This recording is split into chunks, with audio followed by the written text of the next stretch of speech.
Mayor Eric Adams and former Mayor Michael Bloomberg are making an education announcement for New York City. How many years was that? Anyways, thank you for all the great work that you're leading on behalf of our city students, and it couldn't be more important or more urgent.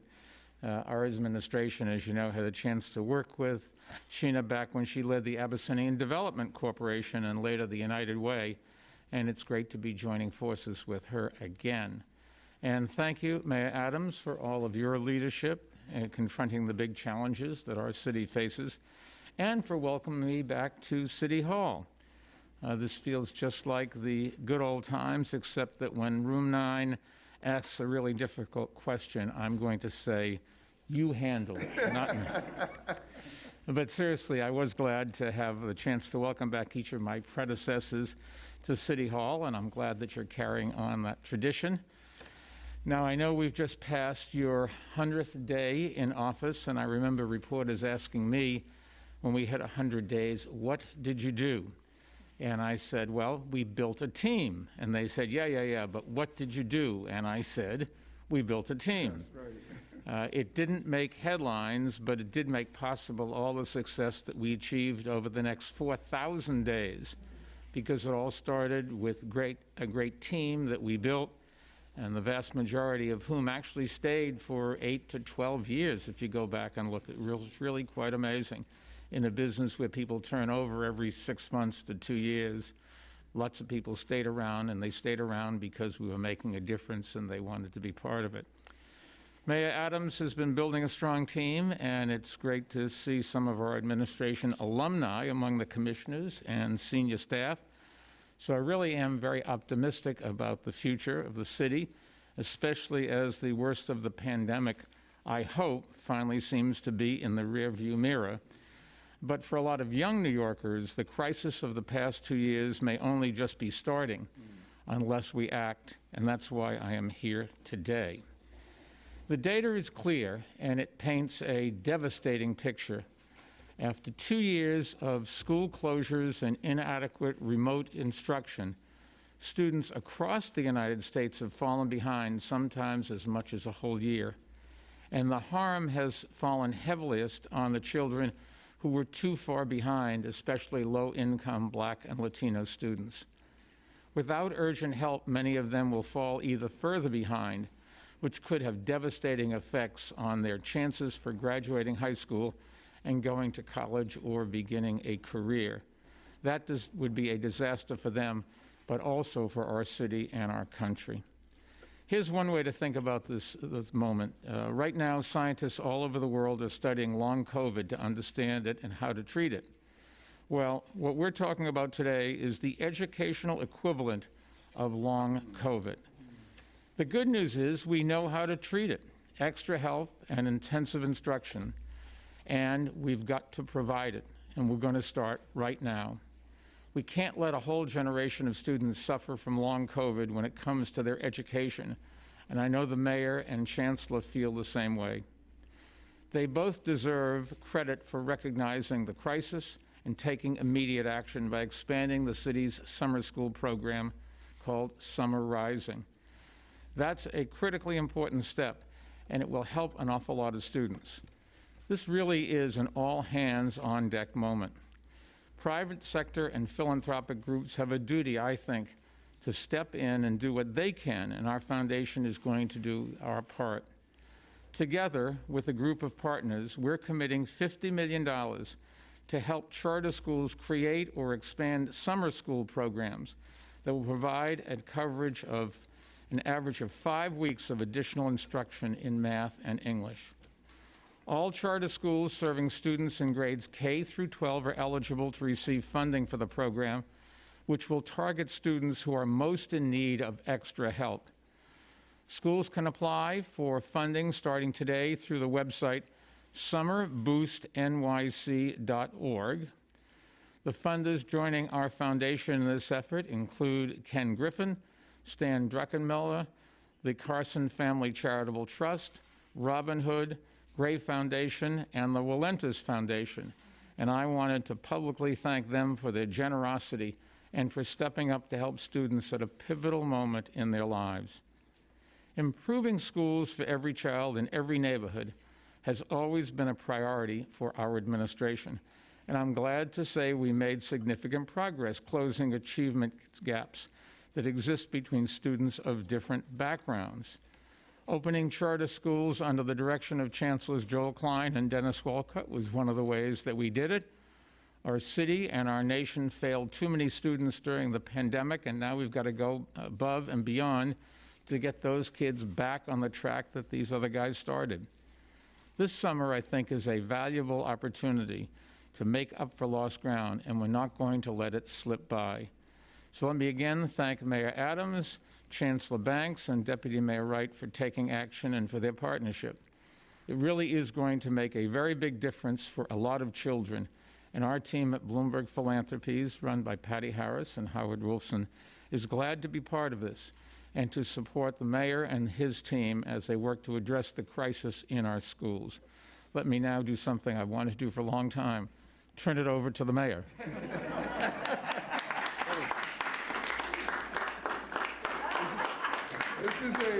This is a COVID-friendly handshake. You know that? That's the most ridiculous thing I've seen. Thank you so much. And this is definitely a Carter moment. Welcome back, welcome back, welcome back. And the staff was excited to see the mayor walk inside, watching him come through the security and up the steps.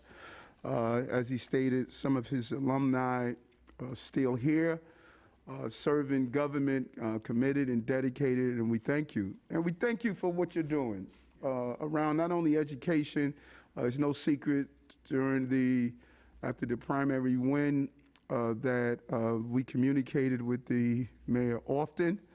Sheena and I went to visit him over at his office and just ask for his input and to just really be a part of this campaign. It was a miss for so many years, far too many years, I believe. His willingness to do things like this didn't start in 2022. He wanted to continue to assist the city, what he has been doing all over the country. He was the modern-day Paul Revere around gun violence. If we would have embraced what you were doing in cities across the country around gun violence, we wouldn't be where we are right now.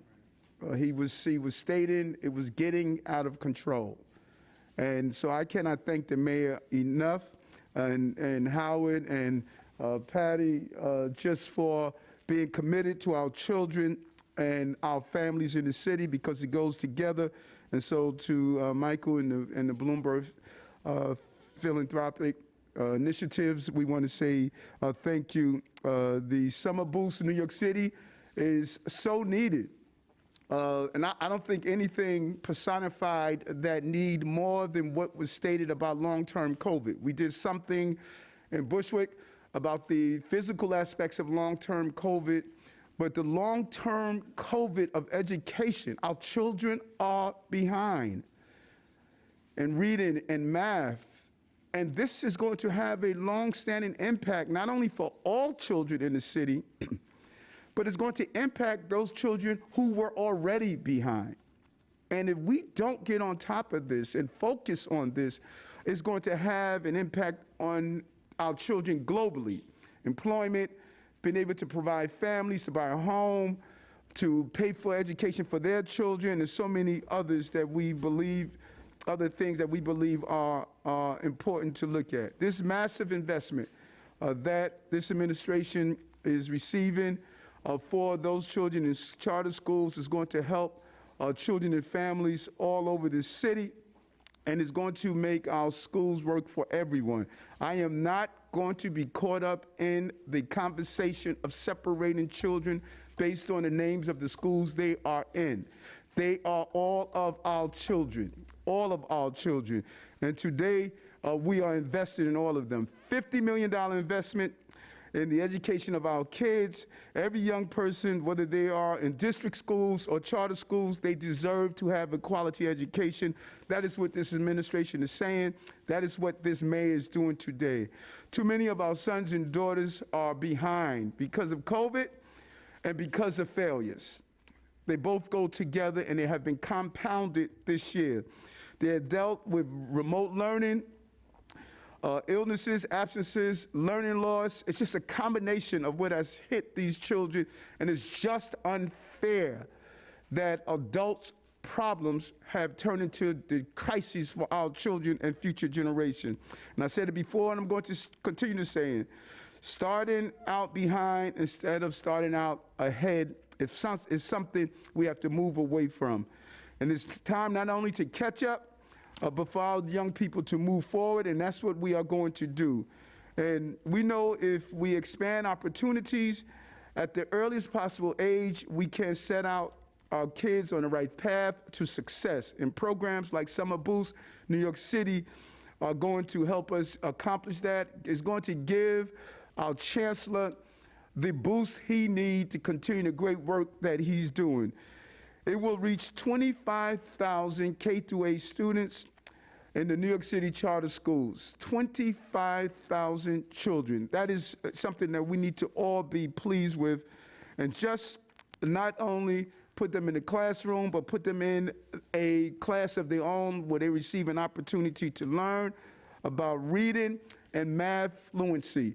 And the math issue is a huge issue.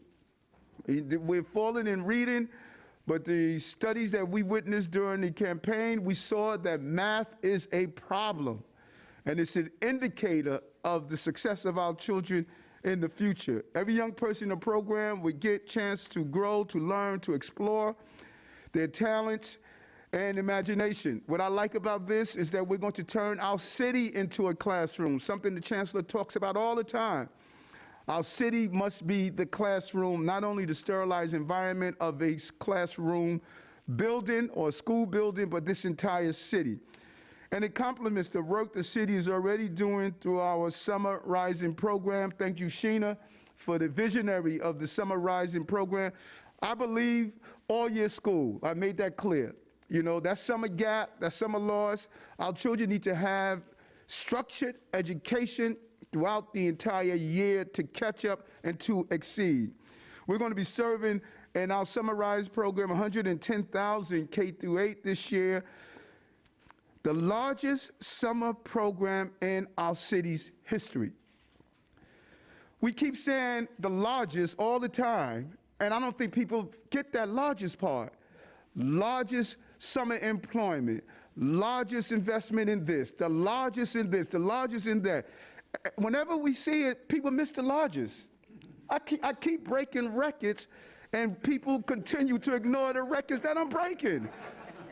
You know, the largest. All they know is, well, you know what, you ex-police. But we are investing the largest in all the areas in children and families. And that needs to be talked about more because it's not talked about enough. And it's about giving our kids a safe space. During the summer months, crime increases.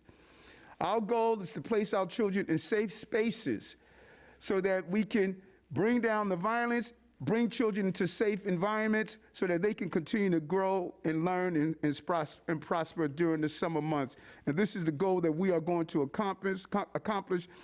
We're assuring every young person is given an opportunity to exceed and no one is left behind. It could not have been done without the partnership with the mayor, and I cannot thank him enough. And it's only the beginning of the things we're going to do together. We're going to stay close with the foundation. Sheena has Patty and Howard on speed dial. You know, the mayor and I speak routinely about different ideas, learning from those things that are best practices globally. New York is a global city, and we are going to learn across the globe what people are doing successful so we can make sure we recover ending the inequalities that are in the way of prospering the lives for the people of this city. So again, to your entire team, our entire team, realize that we are one team. We put on one jersey on January 1st, 2022, and that jersey states Team New York. Team New York. And we don't leave anyone behind in this pursuit. Thank you very much, man.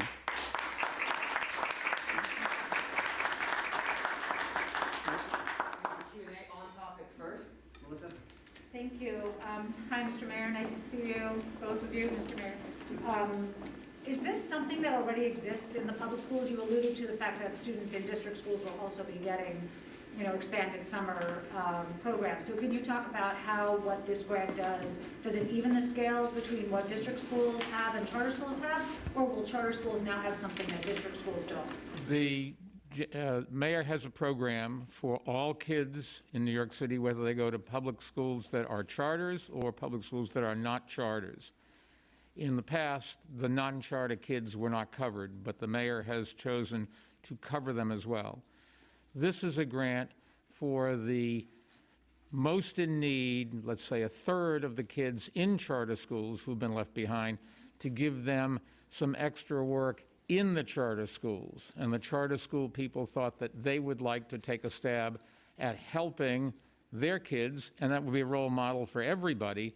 And so we're funding that. And so that's where the $50 million is going, of which I think Bloomberg Philanthropies put in 2/3 of it, and then 1/3 from the other people whose names I mentioned.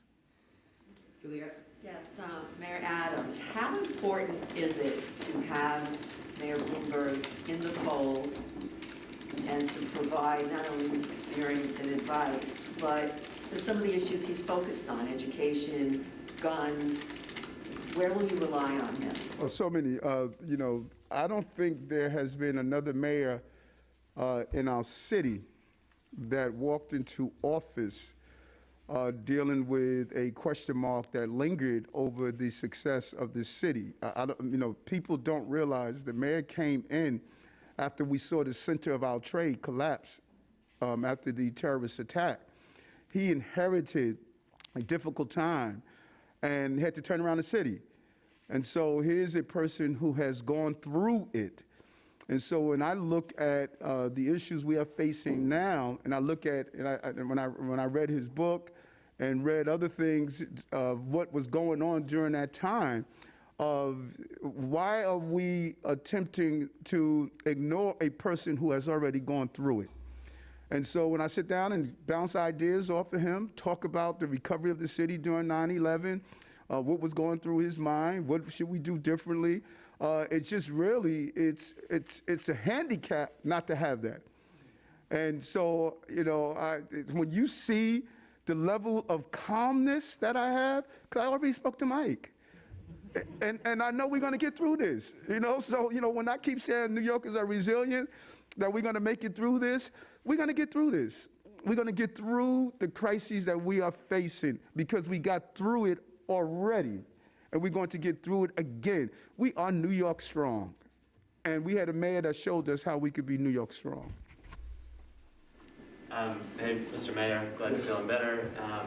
For both Mayor Adams and former Mayor Bloomberg, can you talk a little more about, especially given that the Summer Rising program is open to students in charter schools, why did you think it was important to invest in a whole separate program? Was there something about Summer Rising that was not working well, or charter schools? No, it was that the charter schools wanted to take a chance, take the opportunity to try what they've been doing during the school year for the summer schools, which they didn't have before.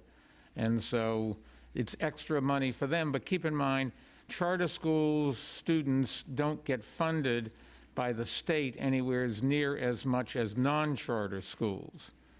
So that's probably 20-odd% less. But it's a little bit to make that up, but also because the charter schools wanted to do it and didn't have the funds to do it. But I want to emphasize that the mayor's program is for all students, whether they go to charter or the more traditional schools. This question is for Chancellor Banks. Could you talk about, have you done a full survey of your staff for the DOE Summer Rising program? Do you have an idea of how much staff you will have? That includes, will there be the option for paraprofessionals and other aides for students?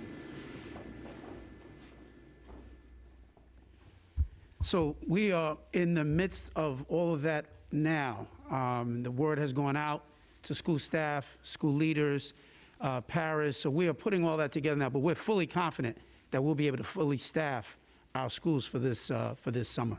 How big is the staff approximately that you would need for summer rising? I would have to give you the numbers on that. I don't know off the top of my head what the specific numbers are, and we've expanded it from what it has been in the past. As the mayor said, it's going to be the largest one, but we can certainly get the specific numbers to you. But the preliminary analysis that we've already done is we were also concerned as we're expanding to ensure that we have the teachers and the support staff that we'll need. But we're also working that together with dozens and dozens of community-based organizations who are also partnering with us in this process as well. So it's not simply school staff, but we've engaged the entire community, the village, if you will, as part of this process. That's a big part of what's making this such a special summer that we've got planned. But we feel really good. We can get you the specific numbers very shortly. This is a question for Mayor Bloomberg. If you could talk about how hands-on you all will be with the planning of these activities versus the... I couldn't hear you. Say it one more time. Sure, about how hands-on you all will be with the planning of these activities versus the charter schools themselves, and if it comes from, if the former is from up top, what the balance is going to be between those enrichment activities and more traditional in a classroom setting learning. I'd love to tell you I heard you, but I didn't. One more time. Sure. A little bit louder. Sure. I'm asking about how much of the planning will come from you all versus from the charter schools themselves, and if the former, what the breakdown really is between the enrichment activities, getting out into the city. Howard Wilson would be better able to answer it since he designed the programs. So it'll be a rigorous program of academics, math and reading specifically. There will also be the kinds of activities you would associate kids would probably rather be doing in the summer as well, social and emotional learning, recess. We have a model curricula that has been used in other summer programs around the country, designed by a company called Lavinia. That we will be making that available to the charter schools. Some charter schools will probably choose to use their own curricula. Some of the larger networks have already been running programs like this and probably have a sense of how they'd want to do it. We're going to let them do that. But some schools who have never had the money to do this will likely use the model curricula that we'll be providing. And so it'll be a mix. Some will use it, some won't. But there will certainly be a minimum standard of academic instruction, even for kids as little as first grade. We'll have kids tested at the beginning, and we'll have kids tested at the end to gauge the progress. Hopefully there will be a significant improvement over time. So we'll be working very closely with all the schools. Every school will be eligible, and hopefully every school will apply. Okay, so our first question is going to come from Steve Burns, WCBS. Hi, good morning. Former Mayor Bloomberg, current Mayor Adams, glad you're feeling better.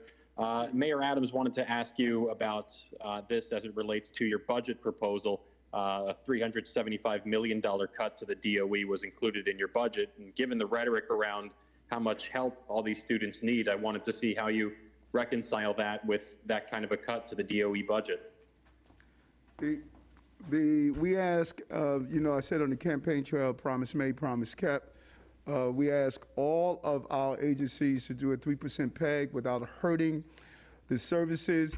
I stated that, there was fat in the budget. They were fat in our agencies, and we have to be more efficient and more streamlined and deliver a good product. The chancellor went in, he looked at that, and he determined what areas he was going to make those adjustments. And I have the utmost faith in the chancellor that he's not going to impact education, quality of service, and taking care of our children. That is how the decision was made. Okay, next we're going to go to Emma Fitzsimmons with the New York Times. Hi, Mayor. I have an off-topic question for you about the pandemic. Can I ask that now? Go ahead. I'm sorry, hold on. Let's finish up, and then we'll come back. We won't forget you. Don't forget Emma from the New York Times. That's all on topic there. On topic here.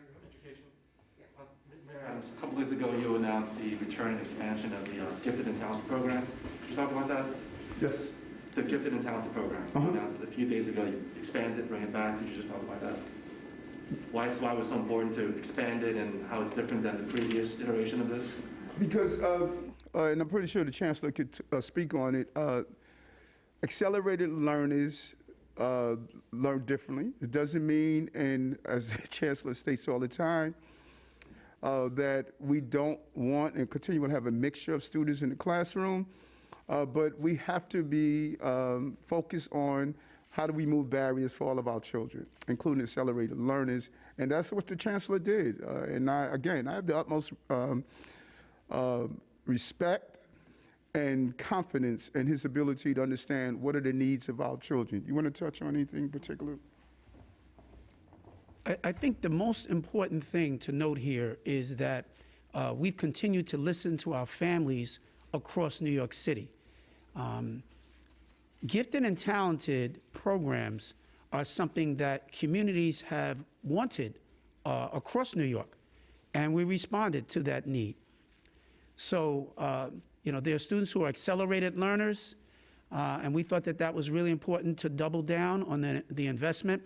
In fact, as we traveled around the city and we spoke to community leaders and elected officials, they unanimously, they said to us, don't get rid of the program, expand the program. There are many parts of New York City that did not have gifted and talented programs at all.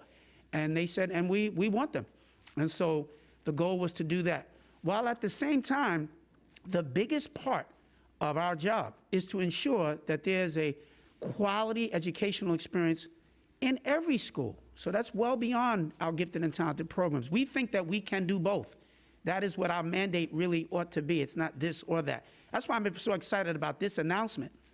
There've often been set up these false barriers between traditional public schools and charter schools. They are all of our children, and we've got to knock down those walls of separation.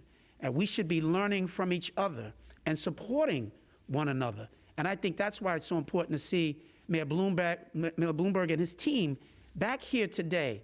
It just is another example of Mayor Adams and his ability to break down those barriers and to bring us all together. And that's what we're excited about. Let me add something to that. The mayor and the chancellor talked about expanding the elite school system for those kids who really can do great academic work, and they can benefit from that. You will have a lot more kids that could benefit from it and could qualify if we improve the results coming out of K through 9 education. And unless we do something about that, you are never going to eliminate racism, eliminate poverty, stop crime, or doing any of these things. A kid that does not have an education doesn't have a chance. They fall off cliffs with monotonous regularity, and we're the ones that are responsible. And hopefully this chancellor and this mayor will focus on that, and will get more kids to be able to move up, do more work, do higher challenging work, get to more elite schools, and go on and have great careers and contribute to society. But it is in our hands. The bottom line is we are not doing a good job in any part of our education. We can do more, and hopefully these two will do it.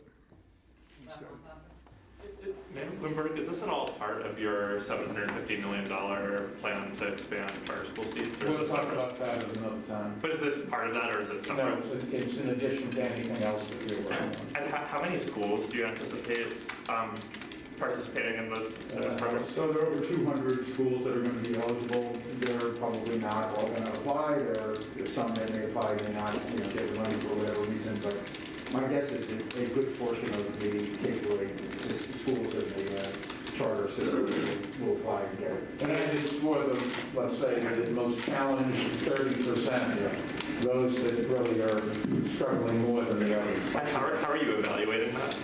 Could you step up to the mic? The podium. Step up. Thank you. We've got a team at Bloomberg Philanthropies that will be evaluating the applications. The application process begins today. As I said, I hope that every charter school in the city applies. They may not. all apply. Our expectation is that the vast bulk of the applications will be approved. The goal is to obviously help as many kids as possible, so we're going to try to do just that. And then, our team will be evaluating the submissions and evaluating the learning experience as it extends through the summer. We're going to take off-topic questions now. I think the mayor, all good. You have to sit. You don't want to do anything. I touch you at all.